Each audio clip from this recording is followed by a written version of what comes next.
Happy Spider-Man Day, everyone. Sony just released a short teaser of what the Spider-Man suit will look like. Remember, today's Spider-Man Day, and today is also marking the beginning of filming for Spider-Man Brand New Day, or at least, the continuation of the production rehearsals on those 50 to 60 roads closed in Glasgow, full of NYC props. So what this did confirm is that we will have raised webbing in the suit, which will be a combination of course, Tom Holland's final swing suit with, of course, some raised lines coming from Sam Raimi's Spider-Man films. This might also be an homage to him meeting Tobey Maguire's Spider-Man in No Way Home. People are already debating about the final swing suit, if it's going to be the same, if there's going to be an emblem change, perhaps, drawing some inspiration now that we've seen from Tobey Maguire's suit, from perhaps Andrew Garfield's suit, but we will have to wait and see. I do think that the full release of the suit will be coming out later today. That's why they're hyping us up. It's pretty much, a day that makes sense. It coincides with the beginning of something new, the filming. Everyone is hyped to see the set photos on Glasgow. So I do think that today will be the full release of the suit. Welcome back to our background series on Spider-Man Brand New Day. Today marks the beginning of production as over 50 roads in Glasgow, Scotland are currently closed.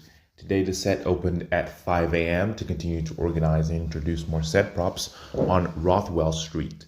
Now this is the same street in my last short that went through a makeover with US flags instead of Scottish ones. And now the reason they're filming in Glasgow is due to production costs. Although superhero blockbuster movies nowadays cost about $200 million, the case with Superman, Fantastic Four, not the case with the Marvels, as that was like 300 to 400 million. I don't know really well because it was filmed in London, but then it got exorbitant production costs. I still have to go through what happened there. They're still expensive in terms of, in which city you film. However, there are some differences. In terms of talking permits, in terms of locations, tax incentives, travel and lodging, sparse production services, and city versatility. So they also have a Pinewood Studios in London, same as their earlier deal with Atlanta that, they used to film Civil War there and other movies as well. But now they've brought that deal to Europe, to London. And also Glasgow. So United Kingdom right now, you have Avengers Doomsday and you have Spider-Man Brand New Day filming currently. Now there are some exceptions. Punisher is a special presentation and is filming in some streets of New York, but it's really going to be a TV movie. There were some, of course, commercial spots that were redecorated into Manucci spots. She's going to be the villain of that Punisher special presentation in 2026. But of course, we've seen that the Scottish Government and the Glasgow City Council allowed the shoot to happen. They said that about 50 to 60 roads are closed. So it's going to be a massive, massive set. And also really corroborates with what Tom Holland was saying about how they're bringing some of that old school filmmaking back. And there's going to be a massive set piece, massive explosion has been rumored as well for this building. So today the set received a new addition with not only traditional American props, which were the flags that you can easily encounter in New York streets, but you also have businesses around these streets that have been crowded with construction or real estate ads that really resemble the MCU New York. We already know that this movie takes place shortly after or around Thunderbolts, placing it on fall/December 2027, right before Avengers Doomsday starts, and since Thunderbolts is chronologically the last project to air before it. Now, it's not going to be, between that 14-month jump. And of course, we can't really consider the Fantastic Four because that's going to be on another completely refurbished universe with a 4-year gap, but doesn't really affect the other universes. But it's not going to be within that 14-month gap to that Thunderbolts post-credit scene.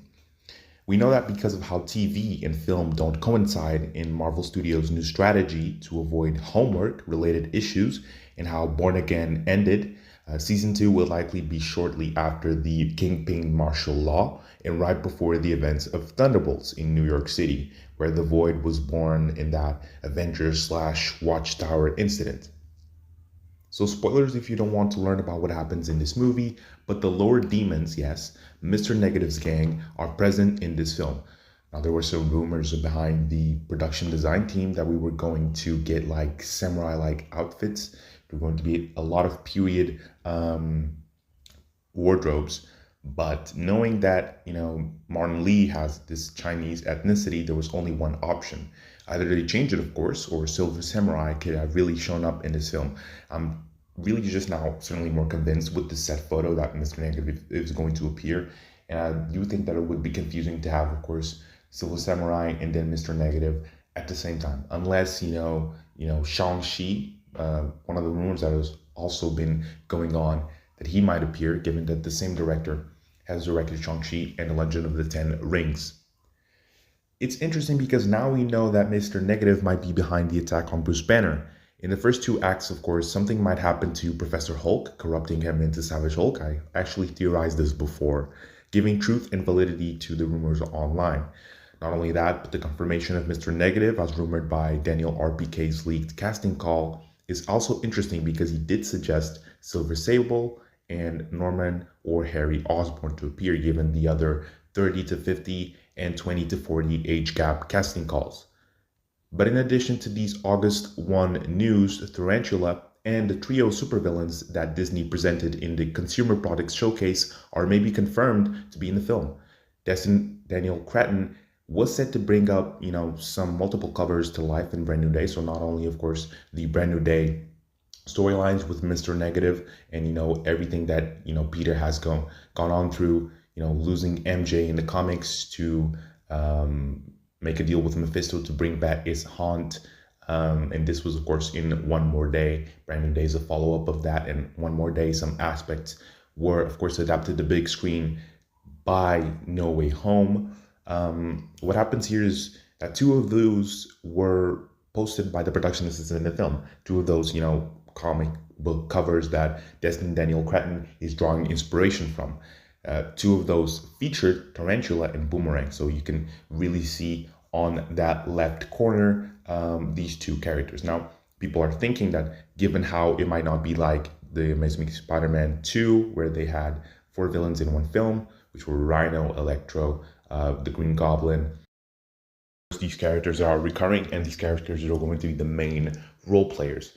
I do think that Sarah Snook as Silver Sable is a rumor that has been going on for a while. I'm not sure about that. I'm not sure that they're going to cast Silver Sable of, Caucasian ethnicity. But, in terms of these appearances alone and not really going on to casting details, I do think that these are going to be, of course, resemblant to the Fantastic Four First Steps flashback scene. The one that, we saw the family being introduced and their feats in Earth 828 in that universe. So I'm not sure about this, but you can't deny that it's a plausible theory. If Cap had to fight a Red Hulk and now Spidey supposedly does it, this time being a Savage Hulk, then why not also, repeat some of those beats with, the inspiration on introduction scenes and, showing Peter's time, these 5 years, since he hasn't been in any cinematic adventures. And also Homecoming had a scene of sorts during his friendly neighborhood adventures in New York, so you could actually see what was going on in set photos. But yeah, this was pretty much, his friendly neighborhood era. So why not see it again? This time, I do think that these sequences, if they do happen, they're going to feel a little bit more CGI heavy, given the weight that, Sony and Marvel had to deliver and still do in terms of showing his growth as a lone fighter, because we finally see that Peter Parker is on a spot where he's pretty privileged by fans. He's broke in a way. He's going to develop on his own without a mentor figure, which used to be, one of the biggest setbacks for most MCU Spider-Man fans in terms of, how Peter always had a mentor in each film, which was a part of the Sony Marvel primary deal back in the day. I'm not sure that this is going to follow to the next trilogy. Of course, some MCU characters are going to still appear in Sony properties, but the case still remains. You have, for example, in the first MCU Spider-Man film, you had Robert Downey Jr., then you had Nick Fury and Kobe Smulders as Maria Hill. So you really have to wonder how everything is going to shape up. Especially, we saw in the third movie, we had Doctor Strange. Now, the fourth movie is going to be The Punisher, although The Punisher is not a very well established character in the MCU. He has appeared in the MCU, but he's more of a side character in the TV shows. And of course, had his own TV show that is now canon to the MCU. But I do think that, of course, having the Hulk show up is quite interesting because he's going to become a villain, but not a mentor. So we're going to have to see how Spider-Man, who hasn't interacted with Hulk, and is going to, of course, have this encounter, knowing that he has fought alongside him in that Avengers that battle for the universe in Avengers Endgame. Now, I think that like Tarantula and like, some of these villains in the Disney Consumer Products presentation, there will be also linked or tied to Wilson Fisk. We know that Wilson Fisk cannot appear in the movies, but still his free trade port is interesting because a lot of shady activities happen there. I truly don't think that they can do that though, but there might be some links, there might be some references to potentially, hint a season 3, because at this point, I do think that by July 31st, 2026, Born Again has already gone out, has already been renewed for season 3, and filming will probably begin after Brand New Day releases in theaters. So if no stories are resolved in Born Again season 2 and Punisher, we can see, of course, some of those events being referenced by Spider-Man, although, of course, he does not know Matt Murdock's true identity, but he does know what Wilson Fisk has done to the city, his controversial decisions in calling him out on national television. So let me know what you guys think. I do think that these theories still need some work. Tarantula, Disney Consumer Products, all of these villains that have been rumored, we now know that the inner demons are going to appear, given this small hint of a red mask in this convoy. So let's see what happens next.